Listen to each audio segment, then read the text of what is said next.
Chapter 4. Adam Zorich. The dim walls of the tunnel gave off an eerie, haunting vibe. The musty, dank interior made the air heavy and stale, almost stifling. Shadows cast by the crude overhead bulbs snaked across the rough, jagged bedrock ceiling before fading into impenetrable darkness. Zorich knew his hands, fingers, and thumbs were right in front of him, but he couldn't actually see them in the dim light. The experience made him think of Mary and how she had to experience the world only through touch, sound, taste, and hearing, never sight. He wondered how she managed to navigate so gracefully without the main sense that most people relied on. Do her other senses become heightened to compensate?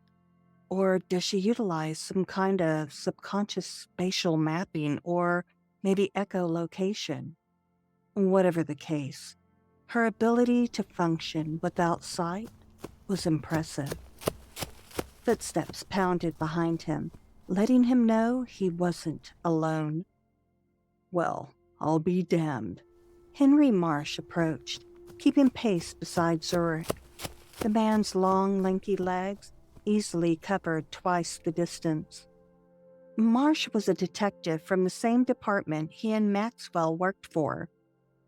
Zorich felt a bit self-conscious running next to Marsh, who had a good 6 inches of height on him. But Marsh never made a big deal about their size difference, for which Zorich was grateful. Professional jealousy was rampant enough in their line of work without adding petty grievances.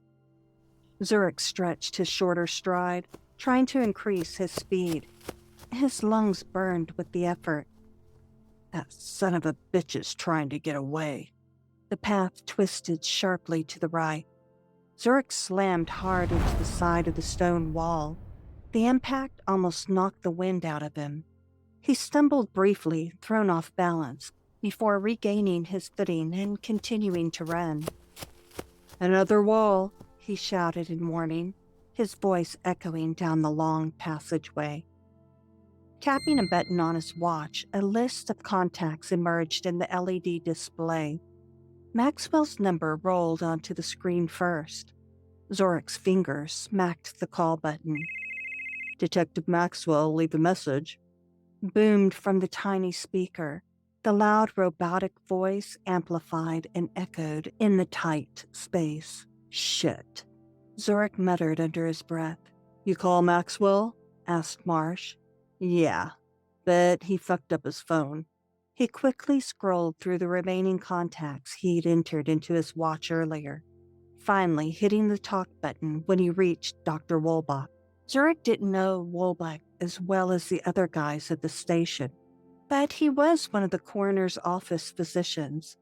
Hopefully, he could provide some insight. "This is Wolbach," came the doctor's nasally voice through the speaker. "Get Maxwell." Zorich spoke urgently into the watch mic, still running hard to keep the suspect in view up ahead. Marsh was on his heels, his footfalls audible. "The perp is on the run through the utility tunnels heading north." Zorich's breaths came out in short huffs. "We're in pursuit, but could use backup. Wait, you mean he's inside the tunnel?" asked Dr. Wolbach, confusion in his tone. "How'd he get access?" "To explain now, Doc," Zorich confirmed. "But yeah, he's moving fast underground." He accidentally stepped into a frigid puddle of water. Shit. Water instantly soaked into his shoe, making his sock squish against the sole of his foot.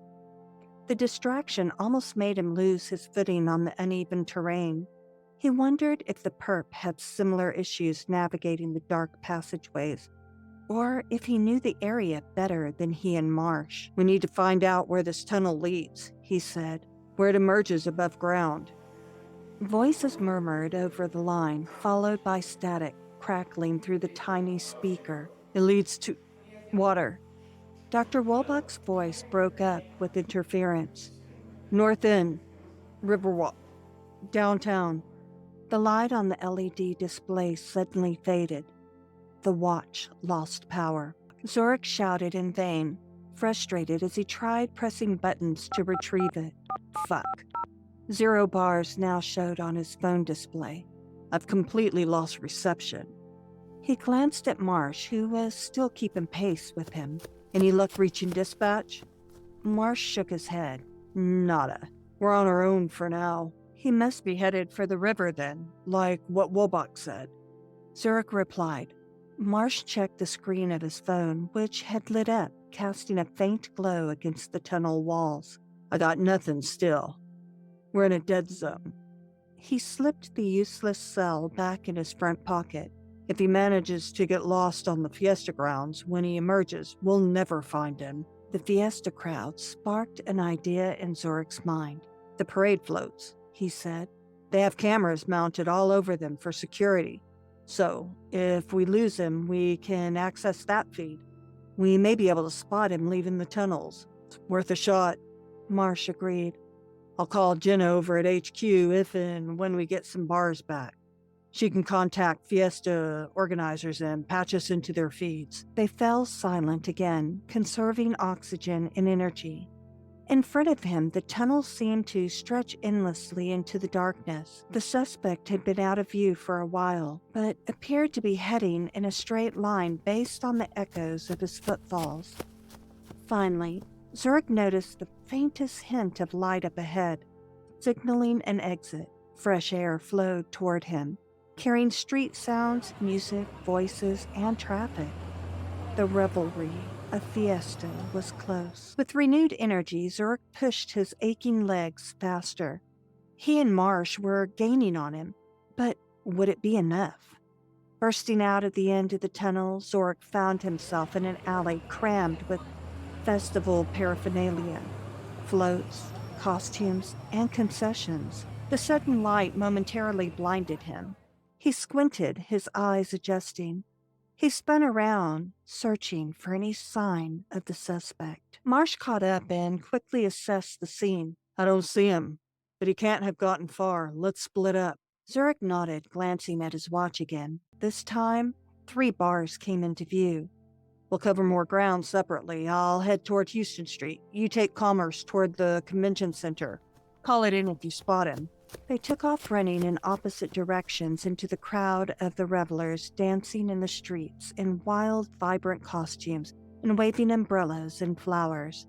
The pulsing beat of the music filled the air as different bands marched past on colorful floats. Police and security were in droves, directing traffic and controlling the chaos. Weaving through the throngs of people, Zorich kept scanning faces, looking for the escaped man. He felt the brutality of the task wash over him, even if he were lucky enough to be in the right place at the right time to lay eyes on the suspect again. Grabbing him would be another challenge entirely. Given the sheer number of people packed into the streets, hell, it was like searching for a needle in a haystack. Still, he persisted, pushing forward block by block toward Houston. He flashed his badge when needed to get through lockdown areas and ducked under police tape sectioning off streets for the parade routes. He questioned patrol officers on the ground if they had seen anyone matching the suspect's description, but no luck.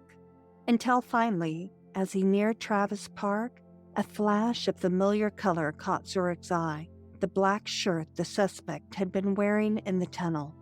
He was half hidden among a group of rowdy college kids, but it was definitely him. He was sure of it. Zorich eased his way through the crowd as casually as possible until he was within range.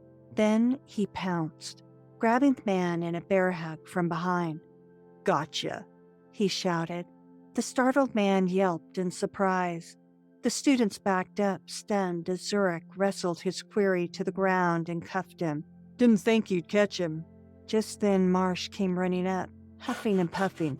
"Let's get this SOB back to the station." Zorich rose, then turned the suspect around. Shit. A mixture of exhaust and humidity had sucked the air from Zorich's lungs, making him cough. "It's not him." "What do you mean? It's not him. Why'd you run?" Marsh studied the young man in handcuffs. Because he was chasing me. The man replied, eyes wide with a hint of confusion and nervous energy. Shit. Zurich breathed under his breath, then released the guy from the cuffs. Get out of here. The moment he gave the order, the man took off down the sidewalk with his friends. At street level, Zurich eyed the bumper-to-bumper traffic and busy streets. However, nothing appeared out of place. Fuck, Zurich whispered. We've lost him. That concludes today's thrilling chapter of One Obsession. This has been a Mira Gold production of the Tudor Docket's Book 1. Stay tuned for more chapters of this psychological thriller to unfold.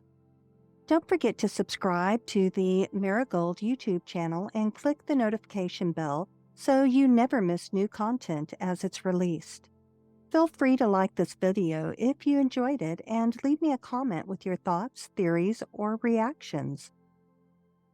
I'd also love for you to join our AI Writer Connection Discord community using the link in the video description. It's a great place to connect with me, other viewers, aspiring writers, and AI enthusiasts. Thanks so much for listening to this latest chapter. I'll see you back here next time as we dive deeper into this deadly game of cat and mouse. For now, this is Mira Gold, signing off.